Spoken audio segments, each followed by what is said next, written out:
Imagine a day, a seemingly ordinary day, when a single button is pushed, a decision made in the blink of an eye, and with that single action, a continent vanishes, wiped clean from the face of the Earth.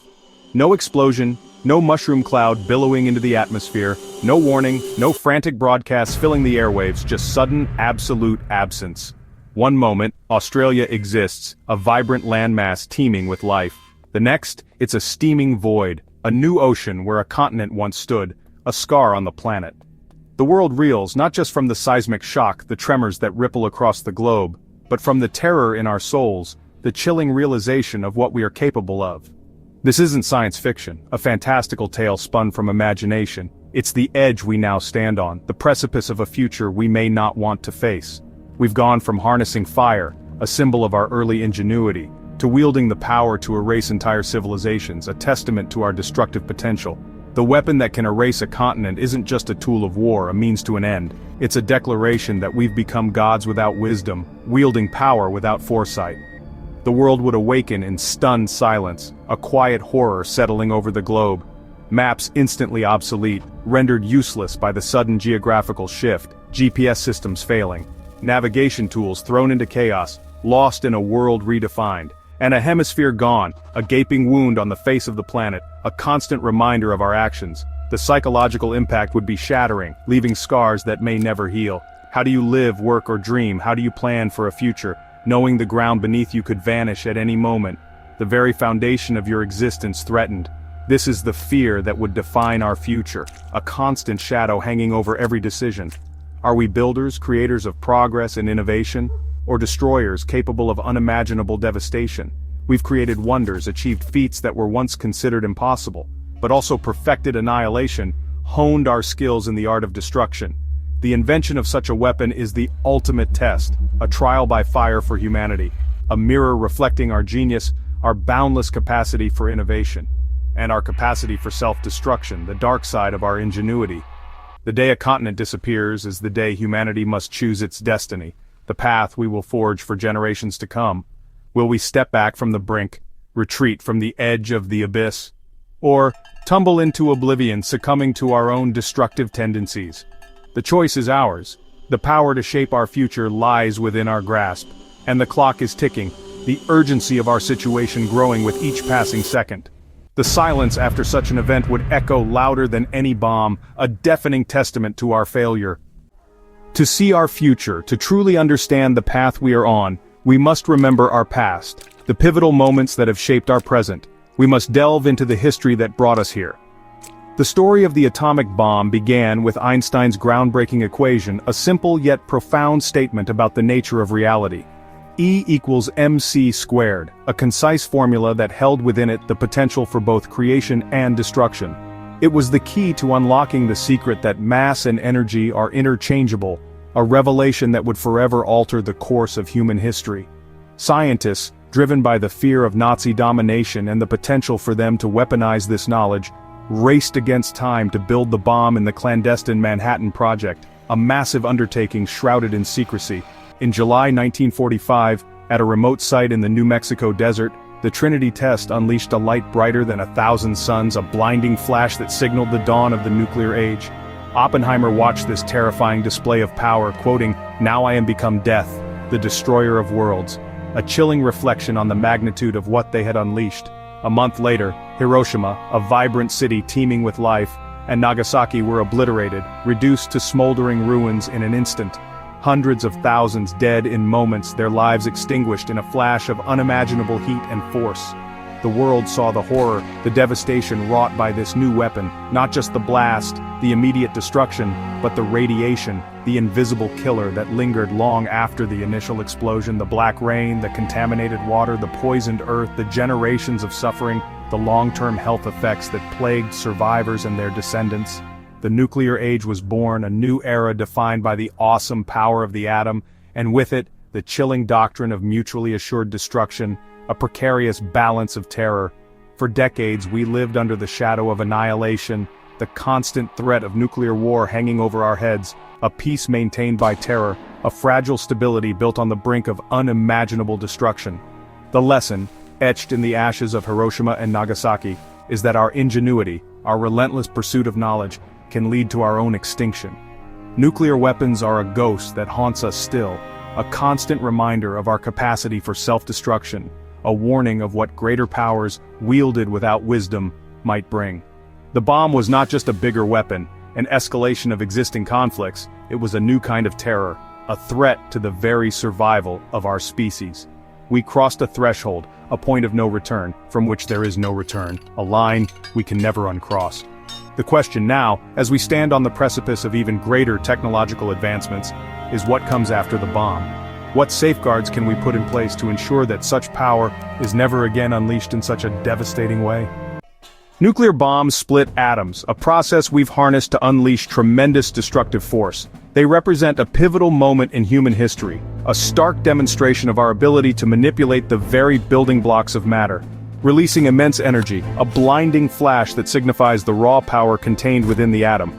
This energy release dwarfs conventional explosives, showcasing the sheer magnitude of nuclear reactions. But in cosmic terms, they're crude, mere sparks compared to the energies that swirl across the universe. They are a starting point, a stepping stone to understanding the true potential that lies hidden within the fabric of reality.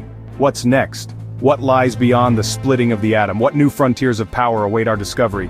The universe holds forces far beyond nuclear fire, forces that could reshape reality as we know it, energies that dwarf even the most powerful nuclear detonations. We're on the verge of technologies that could make nukes look like toys. Technologies that delve into the fundamental laws of physics, unlocking unimaginable potential. Imagine weapons that manipulate the laws of reality, bending space and time to our will. Weapons that operate on principles we are only beginning to understand. Quantum, antimatter, gravity itself. The very foundations of existence could become instruments of destruction.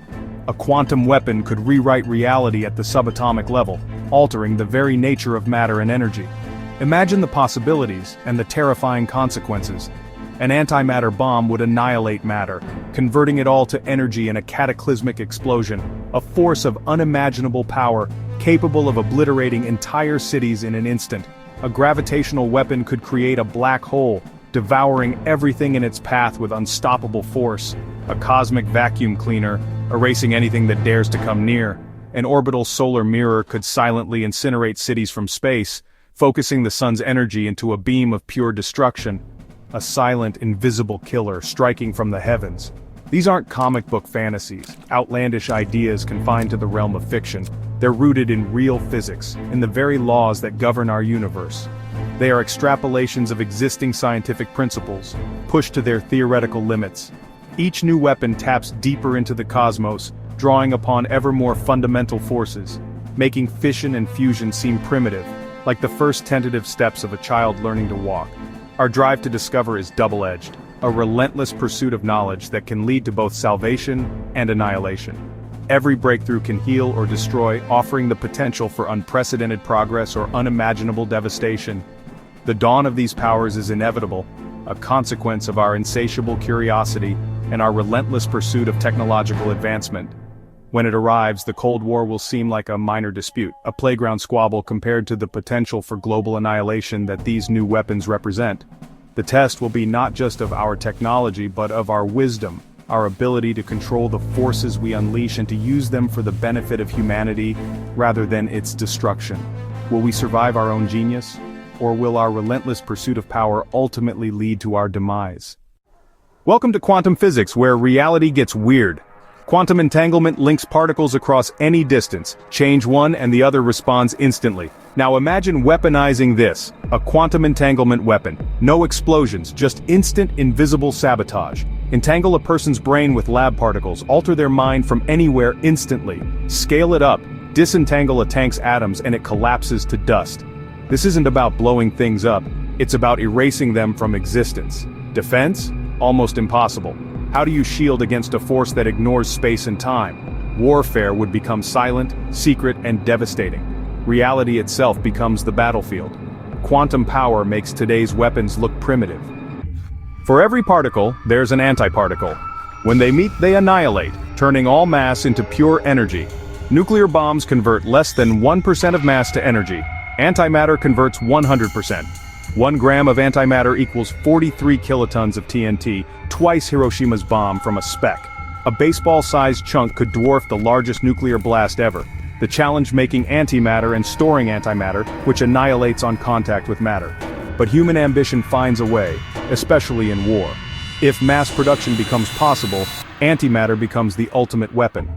The explosion would vaporize everything for miles, with a storm of deadly gamma rays. No fallout, but instant apocalyptic destruction. It's a weapon of finality, erasing enemies from existence. The stakes total annihilation, not just defeat. Antimatter is the endgame of destructive power. Gravity shapes the cosmos, but what if we could wield it as a weapon? Imagine generating a localized gravitational field, crushing a city in an instant. No explosion, just sudden total collapse. Take it further. Create a microscopic black hole, and it devours everything in its path. A planet could be eaten from the inside out. Defensively, gravity shields could bend projectiles away. Offensively, you could redirect asteroids or disrupt the moon's orbit, causing global chaos. Controlling gravity means controlling the architecture of the solar system. It's the ultimate tool of cosmic destruction. The power is silent, irresistible, and absolute. Gravity, once passive, becomes the most terrifying force of all. Sometimes the deadliest weapon is the simplest, using the sun itself. A massive satellite mirror in orbit could focus sunlight onto Earth, incinerating targets silently. No warning, no defense, just an invisible column of heat melting cities, boiling oceans, or creating firestorms. The weapon is powered by the sun, never needing to reload. It can strike anywhere, anytime from 22,000 miles away. Defending against focused sunlight? Nearly impossible. The nation controlling this weapon holds the world hostage. Submission or incineration. Those are the choices. The sun, source of life, becomes an instrument of death. The ultimate high ground is now in space. The threat is constant, and the power limitless. The world would live in the shadow of its own star. A weapon stronger than the atomic bomb wouldn't bring peace. It would bring a new era of fear. In a multipolar world, many nations, or even groups, could wield planet-killing power. Mutually assured destruction becomes a tangled web, where one mistake could end everything. The arms race moves to secret labs with espionage and paranoia at new heights. Every scientific breakthrough is suspect. Is it for energy or for annihilation?